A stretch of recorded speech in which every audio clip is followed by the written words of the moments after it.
You have been described differently by different people. Man of integrity, man of honor, incorruptible. Some simply say you are phenomenal in Nigeria's political landscape. How will you describe yourself personally? Who is Muhammadu Buhari?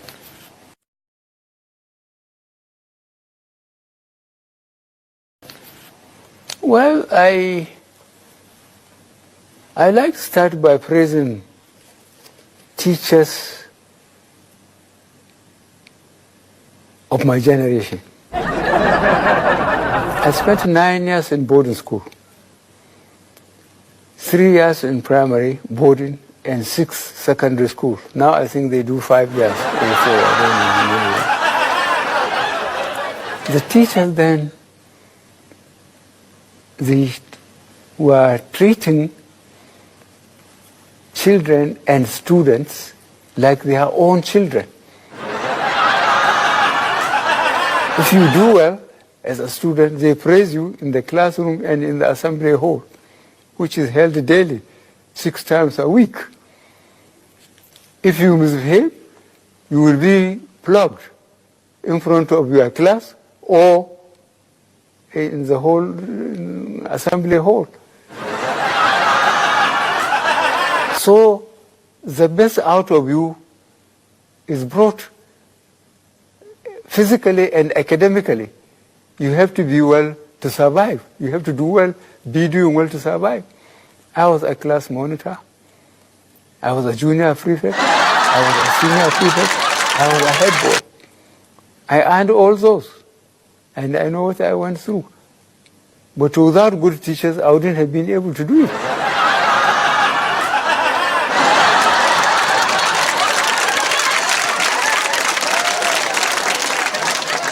So who is Muhammadu Buhari? I think I went through hell throughout my career in the military. I was a lieutenant in Lagos during the first coup, 15th January 1966. And if you bother about Nigerian history, you read coup, counter coup, civil war, coup, counter coup. I was all in it, including in detention for 3¼ years. So I'm fully qualified as a sufferer in Nigeria. Mr. President, welcome. I wonder if you would tell us how you intend to approach it with particular reference to the amnesty, bunkering, and inclusive development. Thank you. Inclusive government. Inclusive government.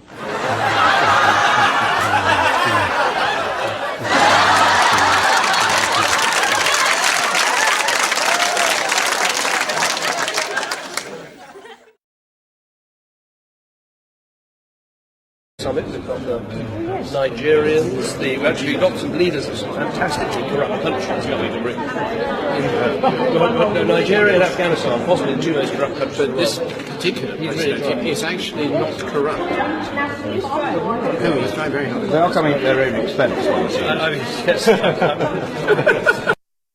You are here for an anti-corruption summit and try to tackle this big scourge. Of course, it's been overshadowed by what the Prime Minister said to the Queen about your country in Afghanistan, calling you fantastically corrupt.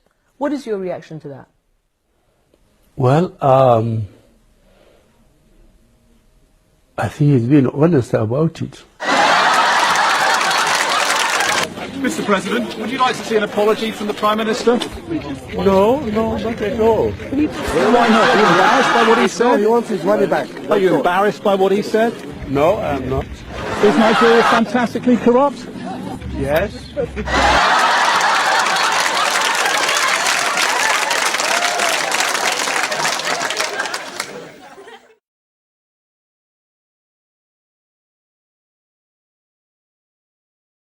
Are we likely to use a different approach in the fight against insecurity, especially kidnapping, which is a big issue now, sir? No, I have just seen the IG. I think he is still losing weight. So I think he's working very hard. Are we likely to use a different approach in the fight against insecurity, especially kidnapping, which is a big issue now, sir? No, I have just seen the IG. I think he is still losing weight. So I think he's working very hard. President Buhari, there's great interest in your thoughts on many issues, on investments in the Northeast, on the Continental Free Trade Agreement. Feel free to take your pick, but would you like to take the microphone and leave us with a final thought from you?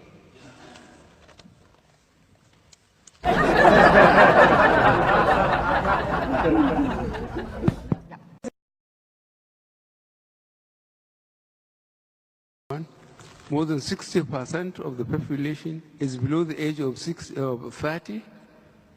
A lot of them haven't been to school, and they are claiming, that Nigeria has been an oil-producing country. Therefore, they should sit and do nothing and get housing, healthcare, education free. But let me tell you that recently, my Minister of Education or for Information was constrained to answer a question when people accuse the administration of doing nothing. He said, let Nigerians be reminded what position we were before May 2015, what condition we are now, and what we have achieved between then and now.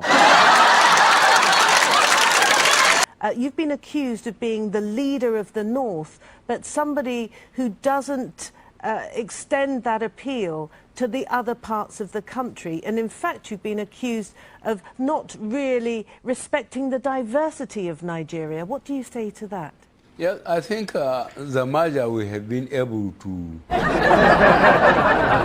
consolidate of all progressive confidence, I think it is the mind of those Sir, I'm talking about security. Our soldiers went to the war front, in particular in Northeast, and many of them are injured. Specifically, many of them suffered disability. In March 21st, 2015, Mr. President, you promised in Lafia, Nasarawa State, that you are going to support and work with the National Assembly to sign the disability bill if they send it to you. On the 18th of December 2018, the National Assembly transmitted the disability bill to your office. Sir, my question, how do you protect these Nigerian soldiers that have suffered disability by signing a law that will protect them from discrimination and harmful practices? Thank you, sir. Thank you. Yeah.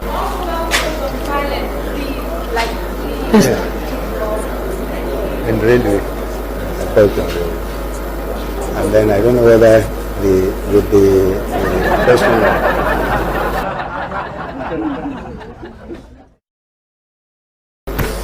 Disability bill that was transmitted to you by the National Assembly and which you haven't signed. Do you want to respond to that? It was asked by a gentleman. Yeah. Injured and rehabilitation. No, the disability bill. Disability bill. It's been sent to the President. I think we sent to the National Assembly.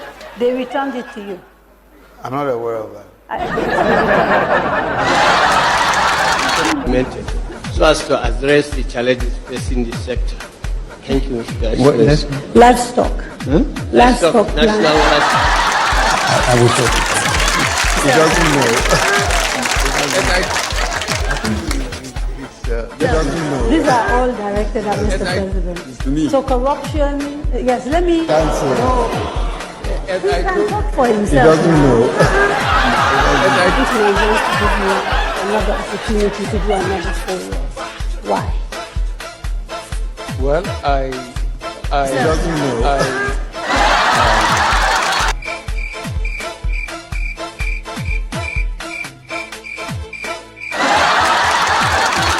Thank you.